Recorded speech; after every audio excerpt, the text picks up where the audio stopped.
Star प्रवाहावरील प्रेमाची गोष्ट ही मालिका सुरुवातीपासूनच प्रेक्षकांची मने जिंकण्यास यशस्वी ठरली आहे। त्यामुळे या मालिकेतील मुक्ता, सागर, सई अशी सर्वच पात्रे प्रेक्षकांना विशेष भावतायत। दरम्यान नुकतीच मुक्ता म्हणजेच अभिनेत्री तेजश्री प्रधान बद्दल मोठी बातमी समोर आली आहे। कारण मालिकेतील तिचा अभिनय पाहून काही प्रेक्षकांनी तिला ट्रोल केलं आहे। खूपच ओव्हर ऍक्टिंग करते, सारखी बालिश सारखी वागत असते। ओव्हर ऍक्टिंगचं दुकान तर आणखी एकाने म्हटलंय की सतत लेक्चरच देत असते, काहीतरी वेगळं दाखवा। यांच्या प्रत्येक चांगल्या ट्विस्ट मध्ये राडा असतो, कधीतरी चांगलं पण दाखवा की।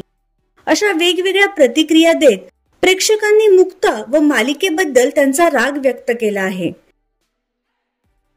तर या मालिकेबद्दल तुमचं काय मत आहे हे आम्हाला कमेंट बॉक्स मध्ये नक्की कळवा।